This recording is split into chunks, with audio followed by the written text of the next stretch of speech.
Hello guys, welcome to Karnat Academy. We'll start with the GATE and ESC 2026 strategy video first. Now, little about myself. I've secured All India rank 93 in Mechanical Engineering, GATE 2024. I also worked in HPCL.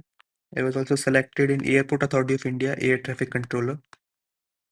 Some non-technical exams which I cleared were Stage 1 of SSC CGL, then United India Insurance exam, reached till interview for patent examination, which is again a Group A exam. I also cleared both the stages for SEBI Grade A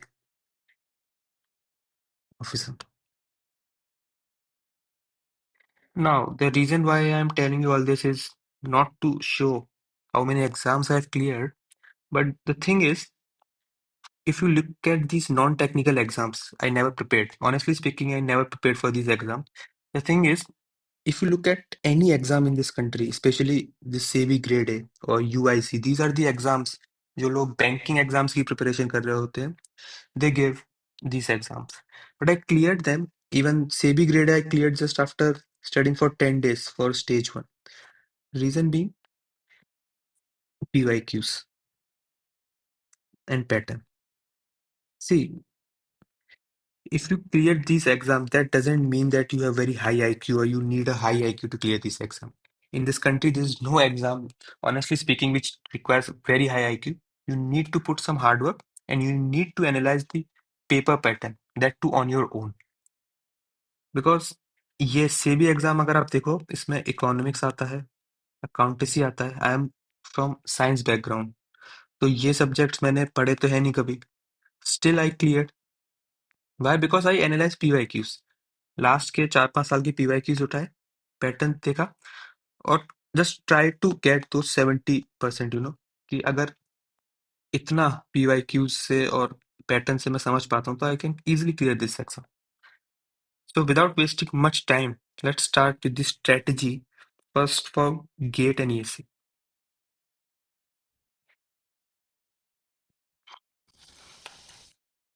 See, there is one thing. You will find there are many videos on the internet जहाँ आपको strategy बताई जाएगी, आपको कैसे पढ़ना है, आपको क्या-क्या करना है, what you have to do while preparing for GATE or ESC or for any exam. But what I believe after my preparation, that it's not about what you have to do, but what you have to avoid. See, there is a start point and then there is an end point. This is your preparation journey, entire preparation journey, right? Now, think it as a road. This is a road. Now, there are potholes in the road. Obviously, you will find potholes in the road. But अगर मैं आपको बोलूं कि आपको एक strategy बनानी है, ये स्टार्ट पॉइंट है, ये एंड पॉइंट है, तो what people do is they will make a straight road. You know Now, what happens when you make a straight road is, without knowing the position of your potholes, if you try to go directly straight from your start point to the end point, you will definitely fall in one of the potholes.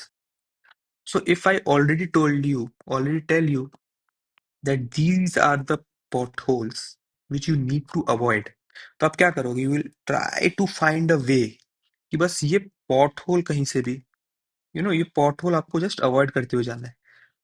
So you can reach your end point. But most of the students, even 80% of the students क्या गलती करते हैं कि वो एक strategy बना लेते हैं, उनको ये नहीं पता रहता कि इनमें कहाँ कहाँ शॉर्ट कमिंग्स है. सो बिफोर मेकिंग स्ट्रेटेजी, सी, आपको किसी की भी strategy point two point follow नहीं करनी होती, आपको उसका क्रक्स पता होना चाहिए. और क्रक्स में आप कभी भी देखना, when you listen to toppers video ना, वो आपको स्ट्रेटेजी बताएंगे, बट आपको कभी ये एक्चुअल में नहीं पता चलेगा कि क्या क्या अवॉइड करना है. अगर आपको बोला जाए कि एक पेपर में आपको लिख के दे दूं कि क्या क्या you have to avoid while preparing for exam, that's the most important thing. So will start from there only. तो नाउ वी विल डिस्कस कि क्या क्या जो आपको अवॉइड करना है इस एग्जाम प्रिपरेशन के टाइम, इस जर्नी के टाइम.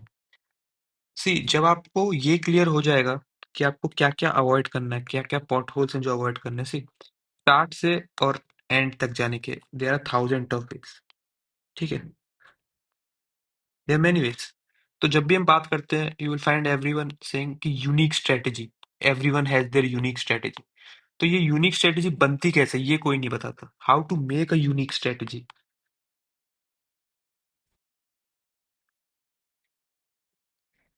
तो ये यूनिक स्ट्रेटजी का सबसे इंपॉर्टेंट पार्ट ये है कि अगर मैं आपको ये बता दूं कि आपको क्या क्या अवॉइड करना है, उसके बाद आप चीजों को असेंबल करोगे अपने according. But at the end आपको ये पता होना चाहिए कि ये चीजें जो आपको अवॉइड करनी, जब आप उस पैटर्न को फॉलो करते हो कि आपको कुछ भी करना है बट ये 4 या 5 चीजें you don't have to do, जो स्ट्रेटेजी निकल के आएगी, that's a unique strategy. Because आपने you tailored it according to your needs and avoiding the mistakes. So today in the strategy part will try to figure out कि क्या क्या mistakes है जो आपको नहीं करनी, उसके बाद आपको स्ट्रेटेजी बनाना है। तो mistakes, see if you find there are 4 5 mistakes जो मैं देख रहा हूँ कि 70 से 80% लोग करते हैं गेट की प्रिपरेशन में। अगर आपकी रैंक अंडर 100 है, आपकी रैंक 100 से 500 है और 500 से लेट्स से 1000 है, आई डोंट थिंक इनकी लेवल ऑफ प्रिपरेशन में कोई फर्क है या हार्ड वर्क में कोई फर्क है। द ओनली थिंग इज ये लोग थोड़ा बहुत या तो एग्जाम में कहीं पीछे रह जाते हैं या फिर कहीं ना कहीं इनका स्ट्रेटजी में कोई लूप होल होता है।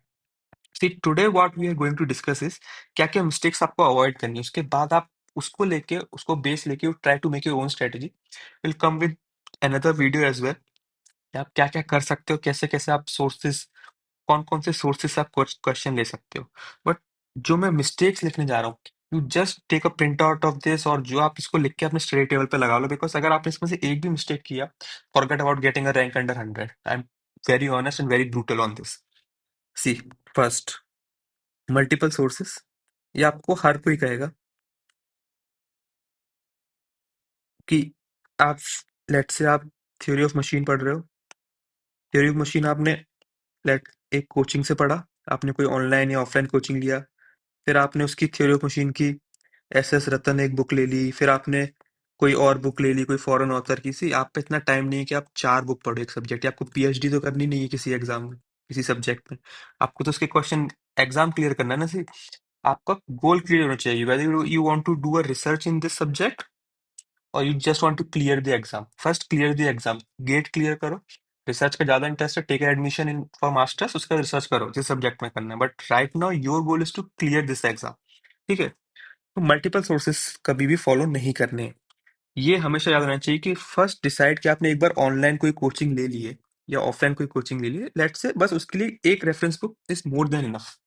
Never try to go for more than one book for any subject. अगर आप इस बुक से आपको लग रहा है इसमें कोई टॉपिक नहीं है, वो मोस्टली आपकी ऑनलाइन क्लासेस में, ऑफलाइन क्लासेस में कवर हो जाएगा। और गेट की जो बुक है मैकेनिकल सब्जेक्ट्स की, वो इतनी पॉपुलर है, आप कोई भी एक बुक उठा लो, try to try to solve that book by cover to cover, that's more than enough. Don't go for other books.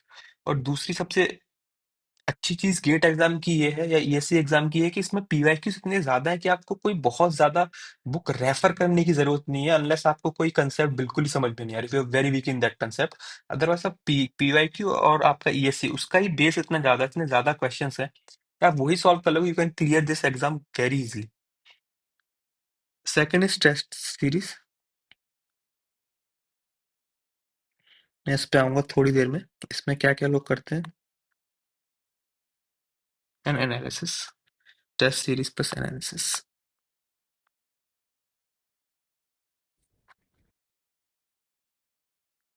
Third, subject inclination.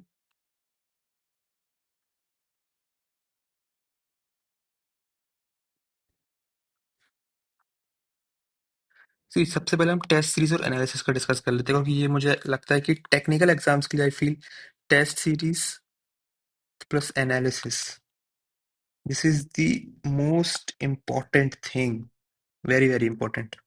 और आई थिंक 70 80% लोग यही गलती करते हैं। जब आप टेस्ट देते हो कोई भी, आपने एक टेस्ट दिया लेट्स से 60 क्वेश्चंस का, आपका कुछ स्कोर आया 30 40 मार्क्स जो भी है आउट ऑफ, जो भी आपका 100 मार्क्स का है, आपका 70 स्कोर आया, 60 स्कोर आया, आपने 10 क्वेश्चन 15 क्वेश्चन रॉन्ग किए ना। अगर आप ये 10 15 क्वेश्चन एनालाइज नहीं कर रहे हो, तो आप कभी भी अंडर 100 रैंक ला ही नहीं सकते। I can challenge you on this. Reason being, आप कितना भी अच्छा स्कोर कर रहे हो, आप टेस्ट देते किस लिए हो? To improve yourself, right? अगर आपने आउट ऑफ 100 70 स्कोर किया, तो ये तो कोई इंप्रूवमेंट है नहीं, ये तो आपको ऑलरेडी पता है। लेकिन जो 30 मार्क्स आप स्कोर नहीं कर पाए, इसका सॉल्यूशन देखना और इसका एनालिसिस करना सबसे इंपॉर्टेंट तो ये है, क्योंकि ये अगर आप नेक्स्ट एग्जाम में सही कर पाते हो, लेट्स से इसमें से आप 5 मार्क्स भी इंप्रूव कर पाते हो नेक्स्ट एग्जाम में, तो आप 75 तक पहुंचोगे नेक्स्ट एग्जाम में। That's the improvement. लोग क्या करते हैं मोस्टली, वो मार्क्स देखते हैं अपने, अपनी ऑल इंडिया रैंक देखेंगे टेस्ट में, उसके बाद दे जस्ट मूव ऑन, कि अगर अच्छा है तो दे विल बी हैप्पी, अच्छा नहीं है तो सैड होके उनको लगता है I am not made for this exam. हमें ये नहीं करना, whether you are getting a good rank और अ एवरेज रैंक, आपको सबसे पहले टेस्ट सीरीज एनालिसिस करना ही है। टेस्ट सीरीज एनालिसिस आप सही कर रहे हो नहीं कर रहे हो वो कैसे पता चलेगा? अगर आपने 1 आवर का एग्जाम दिया है, तो अराउंड 30 से 40 मिनट्स आपका एनालिसिस में लगेगा ही लगेगा, चाहे आप कितना भी अच्छा स्कोर कर रहे हो। ये सबसे इंपॉर्टेंट है। ये आपके एग्जाम देने से भी ज्यादा इंपॉर्टेंट है, जो आपके नेक्स्ट 30-40 मिनट्स आप एनालिसिस कर रहे हो। ये आपको करना ही करना है हर एग्जाम के बाद। लोग हमेशा टेस्ट देते हैं उसके बाद एनालिसिस नहीं करते हैं। और आप अगर कोई भी टेक्निकल एग्जाम दे रहे हो, whether you are giving GATE और ईएससी, अगर आप टेस्ट सीरीज का एनालिसिस नहीं कर रहे हो, you can not improve. That's the first and the foremost thing. Analysis करना कैसे है वो भी हम लोग एक नेक्स्ट वीडियो में डिस्कस करेंगे, बिकॉज एनालिसिस अपने आप में एक बहुत बड़ा टॉपिक है। इसके लिए अराउंड 20 से 30 मिनट जैसा लगेगा एक्सप्लेन करने में, तो ये हम नेक्स्ट वीडियो में डिस्कस करेंगे। थर्ड जो था आपका सब्जेक्ट इंक्लिनेशन।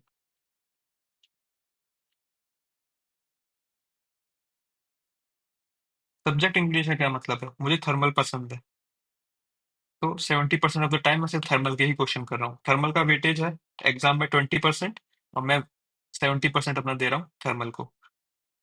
मैथमेटिक्स 15 मार्क्स का है, हर साल आएगा, उसको मैं दे रहा हूँ 10% ऑफ माई टाइम। क्यों? ये सबसे बड़ा एक और लूप होल है जो मैंने देखा है। लोग अपने सब्जेक्ट इंक्लिनेशन के अकॉर्डिंग दे स्टार्ट प्रिपेयरिंग, कि मुझे ये पसंद है, तो they are giving 70-80% of their time to particular subject. But ये नहीं करना है आपको।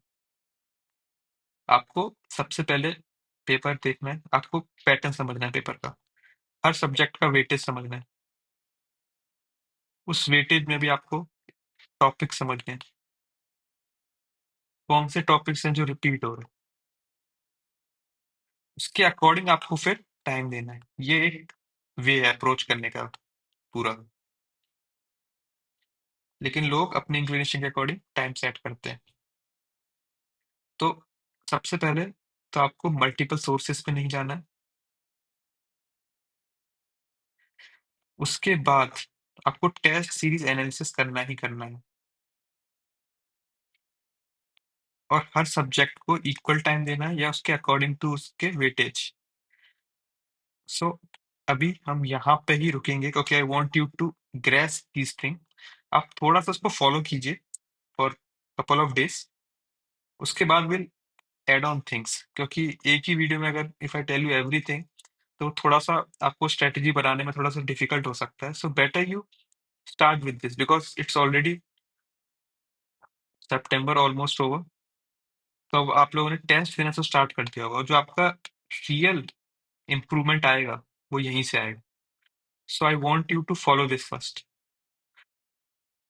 आप अपने सोर्सेस लिमिट कर लीजिए, अब सितंबर है, अभी तक आपने जितना पढ़ा है वो ऑलमोस्ट हो चुका होगा। 70% आपका सिलेबस, 60-70%। टेस्ट आपने स्टार्ट कर दिया होगा, एटलीस्ट आपने सब्जेक्ट वाइज टेस्ट तो स्टार्ट कर ही दिया होगा। तो सब्जेक्ट वाइज टेस्ट आपने स्टार्ट किया है, तो उसका एनालिसिस स्टार्ट कीजिए एक बार। और आपको एनालिसिस में क्या प्रॉब्लम आ रही है, आप क्या समझ नहीं आ रहा है, you can just ping me directly on Telegram.